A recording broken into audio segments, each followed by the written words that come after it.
Hi you guys, welcome to my channel. My name is Tess and today I'm talking about at-home permanent hair removal, which I know sounds way too good to be true, and it was to me.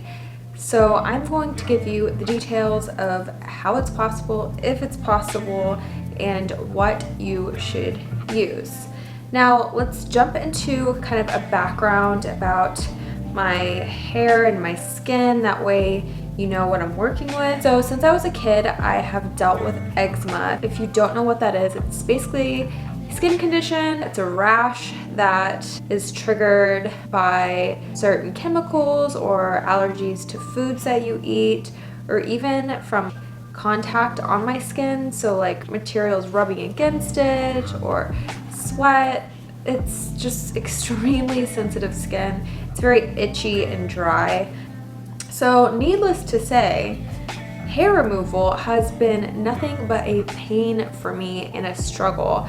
I've never really been able to shave, and when I do shave, I have to wait until the hair basically fully grows out again for my skin to heal because I get really bad razor burn. It's uncomfortable, my eczema flares up. So since I was a teenager, I started experimenting with waxing, and I've been using wax strips that you can get at the drugstore since I was a teenager, and they work really well for me. I'm very happy with the results. They're not that painful. Waxing's awesome because the more you do it, kind of the less hair grows back and the less painful it becomes. But there is a downside because whenever you do wax, you have to wait for the hair to grow out again in order to wax again. So then you go through that awkward period of being hairy, which in the summer kind of sucks for me. I live in Texas. It's really hot here. It gets up into the hundreds. I spend a lot of time on the boat and out by the pool and in little shorts and dresses. So it's embarrassing to have body hair personally. So I was kind of desperate, and I've been pretty desperate. So I started looking into alternatives and into laser hair removal. Going to a studio or a med spa to go and get it done kind of didn't seem that appealing to me. All of my friends have said how uncomfortable and painful it is, and I know that I have really sensitive skin, so I was worried about the machine like burning me and causing long-term scarring, which I know can happen. It's very rare, but it can happen. So a few years ago, I tried an IPL device, which has become increasingly popular over time, and I did notice some success with it. It greatly reduced the amount of hair that I had, but I had to really stay on top of it, or if I started stopping, the hair would kind of come back as it normally would before using the device. So I kind of stopped doing it because I just didn't find it very effective. But a pro for that was that it's basically just a flash of light. It's not painful at all. Sometimes it can feel a little bit warm, but it's certainly not painful at all. Then this year, I started researching more about laser, and I found out that IPL and laser are completely different, and that there's only one approved device for at-home laser hair removal, which is this Tria device. Now, this is pretty expensive. It retails for about $450, but I found this one on Poshmark for only $250, and it was barely used, practically brand new.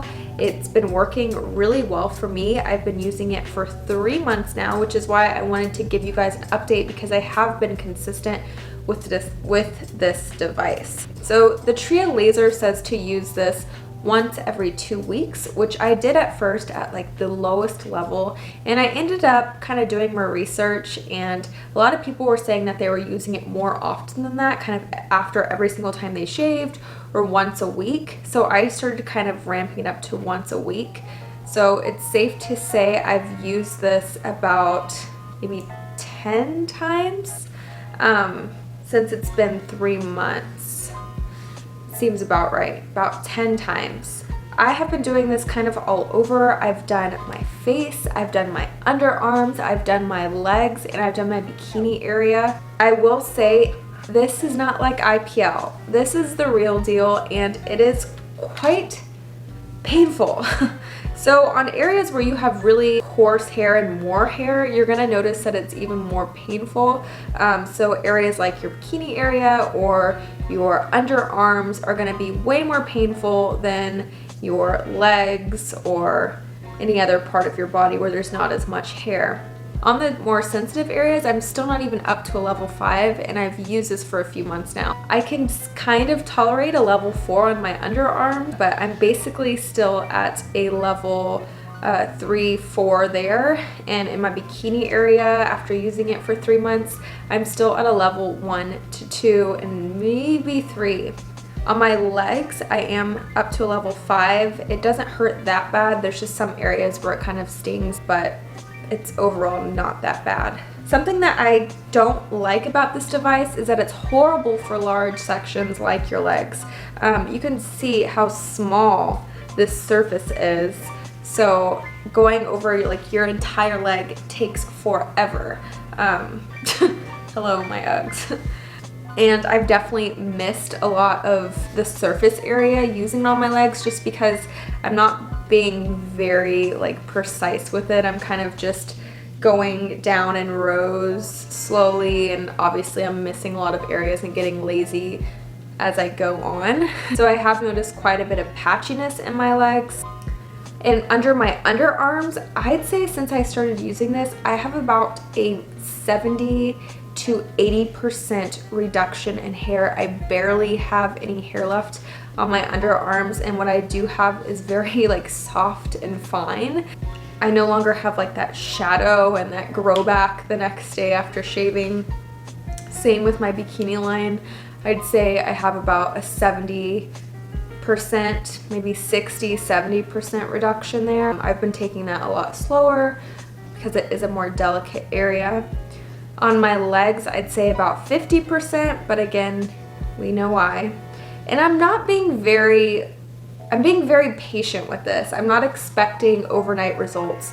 I think that if you're going into laser hair removal, especially with an at-home system, you're going to be very upset if you are expecting those short-term results, because that's not what you're gonna get. It's gonna take time. I'm no laser expert, but from what I've read, the light in the laser is attracted to dark pigment. So it kills the hair shaft, but because it's attracted to that dark pigment. I don't know how this works. That's what I've read más o menos, or more or less. Which is why, unfortunately, if you do have a deeper skin tone, more melanin in your skin, this particular device is not going to be safe to use on you. I know in the salon, laser hair removal is possible for most skin types and shades, but this one is not. In fact, when you turn it on, you touch the top and it has a sensor that you have to put on your skin. When you hear that noise, that means that it's safe to use. So if I were to put that sensor, let's try it. I'm gonna turn it off again. So if I were to put that sensor on my leggings, the device is not going to activate. This also kind of acts as a safety to make sure that you're not accidentally firing the laser at anything other than where you intend to, because this could be horrible for your eyes, cause like blindness and all kinds of issues if it was directly pointed into your eye. With that being said, I've done a lot of research into if I needed to buy goggles or not, and you don't, because this particular laser really emits just direct versus in the salon, those lasers are more powerful and the light kind of spreads out further, so that's why you need to wear goggles there. It does say that you need to have it from like your cheekbone down, so nowhere near the eye area, so you couldn't do like your hairline or your eyebrows or anything like that. A tip for me when using this device is to get your hair dryer out, which sounds super random.